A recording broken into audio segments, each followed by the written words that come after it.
Good morning, all students. Welcome back in our online session in Hindi Madhyamik Vidyalaya Nasik. Our subject Maths 2. I am Naina Gitte, ma'am. In subject maths 2 यानी कि गणित भाग 2 में हमारा third chapter चालू है त्रिभुज। त्रिभुज इस पार्ट में हम एक एक पॉइंट को सीख रहे हैं और उसके ऊपर के कुछ एग्जाम्पल भी हमने लिए हैं। कल के सेशन में हमने देखा कि त्रिभुज की माध्यिका क्या है, जो ऑलरेडी आपका प्रीवियस स्टैंडर्ड में यानी कि पिछली कक्षाओं में हुआ है। किसी भी त्रिभुज को 3 माध्यिकाएं होती है और तीनों माध्यिका का एक बिंदु होता है, केंद्रक बिंदु, जो कैपिटल जी से दर्शाया जाता है। और सबको पता है कि त्रिभुज की जो माध्यिका होती है, जिस भुजा पर उसका बिंदु प्रतिच्छेद करता है, उस भुजा को 2 समान भागों में विभाजित करते हैं। और माध्यिका का जो केंद्रक बिंदु होता है जी, जहाँ पे तीनों माध्यिका संगामी होती है यानी कि प्रतिच्छेद होती है, वो उस माध्यिका को 2:1 में विभाजित करता है।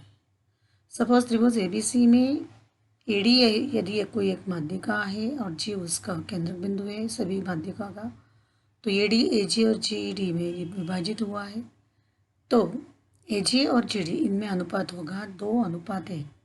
AG 2 भाग होगा तो GD 1 भाग होगा। ये सभी हमने पिछले सेशन में पढ़ा है।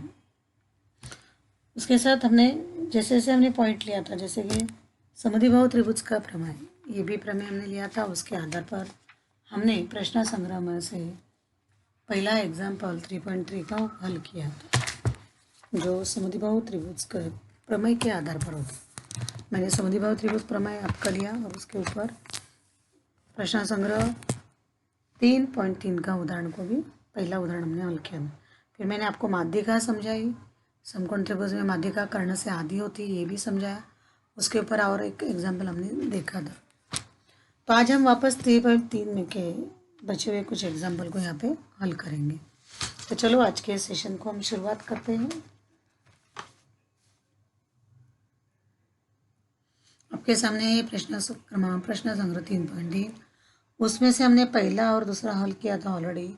पहला जो हमने समद्विबाहु त्रिभुज के प्रमेय पर ऊपर था वो पहले किया था, और पिछले सेशन में हमने दूसरा हल किया था। आज हम तीसरा हल करने जा रहे हैं, वो माध्यिका के ऊपर ही है।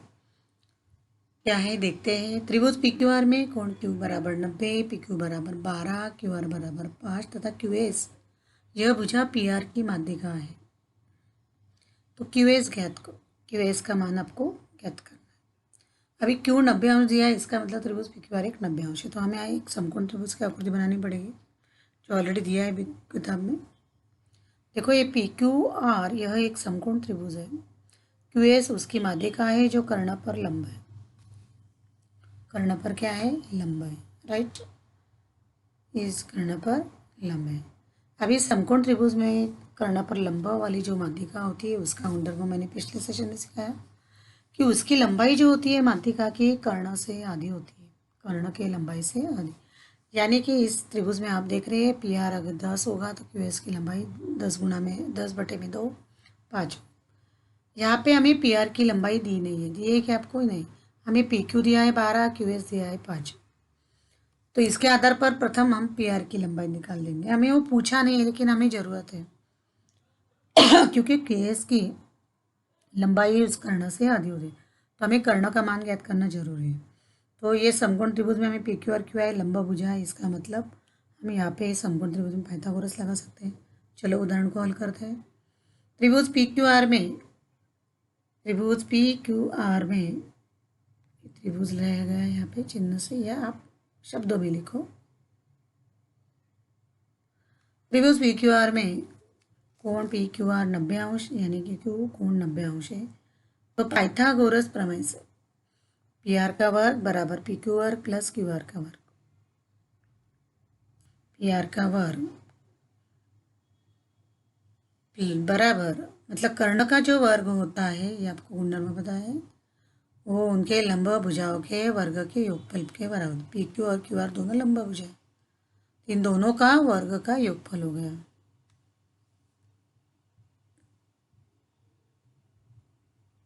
पी आर का वर्ग बराबर पी क्यू का वर्ग प्लस क्यू आर का वर्ग होगा। तो हमारे पास पी क्यू का मान है, क्यू आर का मान है, तो हम पी आर का मान ज्ञात कर सकते हैं। देयरफॉर पी आर का वर्ग बराबर 12 का वर्ग मान रखेंगे, पी क्यू का मान 12 उसका वर्ग करेंगे और 5 का मैं लिखते लिखते समझाती हूँ आपको। देयरफॉर पी आर वर्ग बराबर पी आर का वर्ग बराबर आर 12 का वर्ग 144, 5 का वर्ग 25। देयरफॉर 144 और 25 को योगफल करने पर आपको क्या मिलने वाला है? यहाँ पे पी आर का वर्ग कितना मिलेगा फिर आपको? 169। 169 हमें यहाँ पे मिला, मतलब पी आर का वर्ग हमें मिला 169 दोनों का योगफल करने। लेकिन हमें पी आर का मान चाहिए, तो दोनों पक्षों में वर्गमूल लेने पर 169 का वर्गमूल पूर्ण वर्ग है होने के कारण 13 आएगा, पी आर का स्क्वायर निकल जाएगा।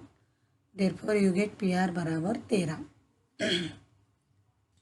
तो हमें यहाँ पे बच्चों 13 मान मिल गया पी आर का, यानी कि कर्ण का मान। तो हमें अभी क्यू एस का मान करना आसान हो जाएगा।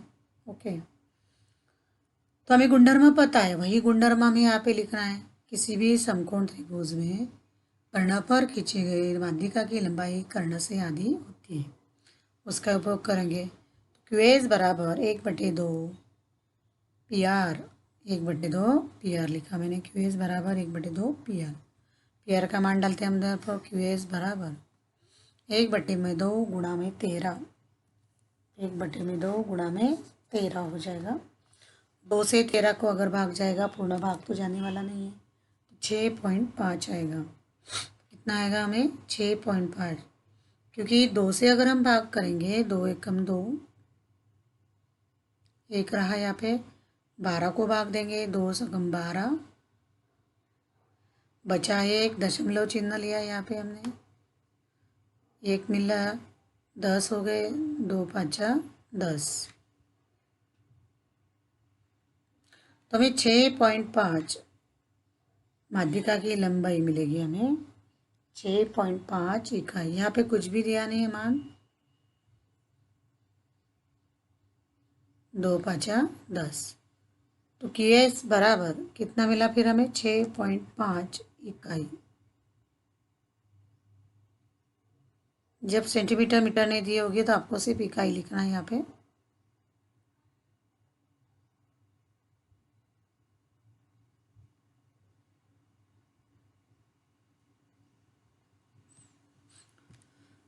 ये हो गई इकाई। ओके, तो इस तरह से हमें क्यू एस की लंबाई मिल गई। हमारे पास कर्ण नहीं था, हमने पहले पाइथागोरस का प्रमेय यूज करके बच्चों कर्ण का मान ज्ञात किया था। अभी अगला एग्जाम्पल है प्रश्न क्रमांक 3.3 में से। आकृति में बिंदु जी त्रिभुज पी क्यू आर की माध्ययों का संगमन बिंदु है। संगमन मतलब वो केंद्रक हो गया। जी टी बराबर 2.5, तो पी जी बराबर तथा पी टी की लंबाई ज्ञात करो। चलो आकृति की तरफ आते हैं हम लोग। ये हो गए तीनों माध्यिका त्रिभुज के। त्रिभुज के नाम है पी क्यू आर, जी उसका केंद्रक हो गया, केंद्रक बिंदु, संगमन बिंदु से कहते हैं हम लोग। उसमें हमें क्या दिया है देखो, जी टी, ये टी बिंदु है यहाँ पे, ये जी टी का मान दिया है 2.5। आप सबको पता है ये जो पूरी लंबाई होती है 2:1 में विभाजित की जाती है। ये जो पीटी की लंबाई जो होती है, यानी कि कोई भी त्रिभुज की माध्यिका की जो 2:1 में विभाजित, यदि ये 2 भाग हुआ तो ये उसका 1 भाग होगा। ये गुणधर्म हमने पिछले सेशन में देखा था, वही गुणधर्म यहाँ पे यूज करना और पीजी का मान ज्ञात करना है। पीजी का मान ज्ञात हो गया तो पीटी पूरा दोनों का योगफल होगा पीजी प्लस जीटी। तो चलो वही गुणधर्म लगाते हैं। क्या क्या दिया हमें? त्रिभुज पी क्यू आर में, त्रिभुज पी क्यू आर में क्या दिया है आपको? जी टी बराबर 2.5, जी टी बराबर दिया है आपको 2.5 सेंटीमीटर, वो ऑलरेडी हमें दिया है बच्चों। ओके, त्रिभुज की तीनों माध्यिकाएं का संगमन बिंदु संगमन बिंदु जी है। केंद्रक माध्यिका को 2:1 में अनुपात में विभाजित अंत विभाजित करता है। मस्तिष्क हो गया, माध्यिकाएं चाहिए। माध्यिका को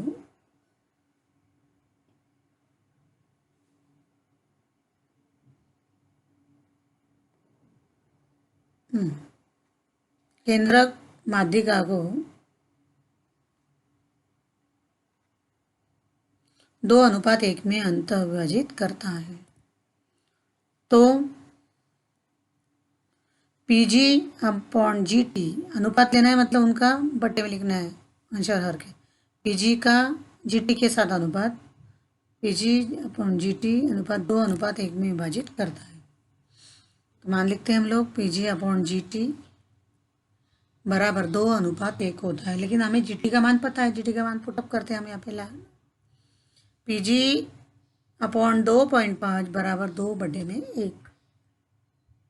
सिंपल है एकदम। अभी हमें क्रॉस मल्टीप्लिकेशन करना है। PG गुणा 1 PG होगा, 2 गुणा में 2.5। देयरफॉर PG बराबर 2 गुणा में 2.5। देयरफॉर PG बराबर 5 सेंटीमीटर। 2 5 10, 8 से 1 2 दूनी 4 1 5 सेंटीमीटर हो गया। हमें PG का मान मिला 5। हमें PT का चाहिए, तो PG प्लस GT बनकर PT बना हुआ है। PT बराबर PG प्लस GT। हम PG का मान 5 रखेंगे, GT का ऑलरेडी दिया है 2.5। PT बराबर 5 प्लस 2.5 यानी कि 7.5। PT बराबर क्या मिला आपको?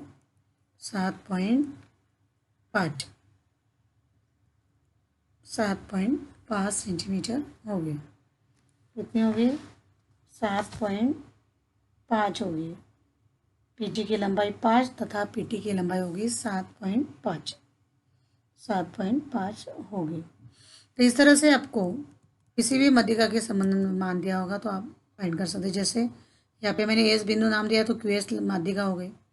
यदि मैंने QG दिया है 4 तो GS ज्ञात करना है, तो आपको आना चाहिए वही करना है। QG अपॉन GS बराबर 2/1, 4/GS बराबर 2/1।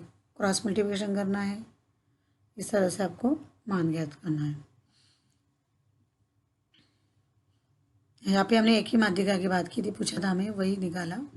यदि आपको दिया जाता सवाल में, जैसे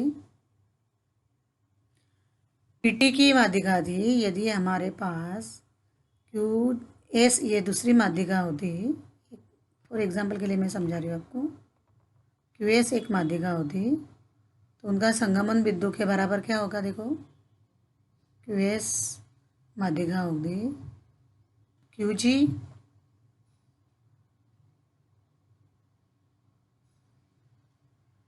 प्लस GS होगा।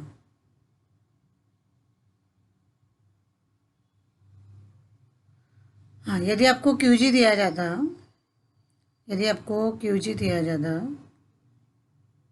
आपने पूछा नहीं, लेकिन प्रैक्टिस के लिए मैं आपसे बनवा रही हूँ। QG आपको अगर 4 दिया जाता और आपको GS फाइंड आउट करना पड़ता, क्या फाइंड आउट करना पड़ता? GS या QS जो भी होगा। तो QG 4 दिया जाता है और हमें GS फाइंड आउट करना है। क्या फाइंड आउट करना है आपको? GS। ठीक है, पेन तो कहीं पे चला गया। ये सब ऑनलाइन की कमाल है भाई। यू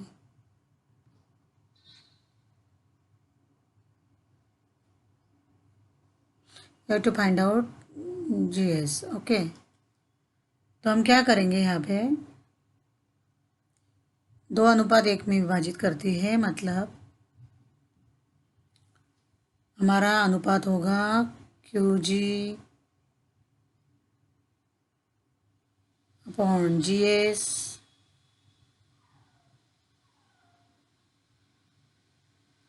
इज इक्वल टू, जी अच्छे से निकाल लेते हो, समझ में आएगा, 4 लगेगा आपको। 2:1 यानी कि उनका अनुपात भी कितना होता है? 2:1। यहाँ पे हमारे पास क्यू जी का मान था, हमने 4 डाला, हमें Q G S find out करना है। Right down here G S,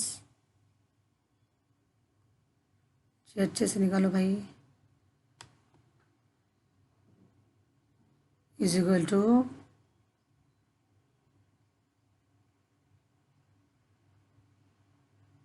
2/1।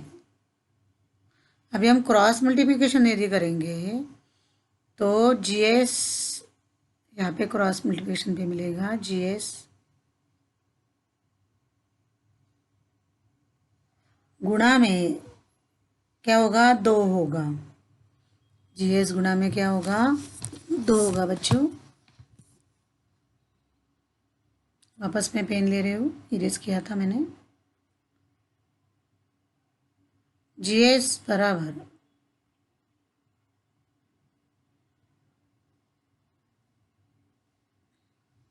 यहाँ पे एस रहेगा,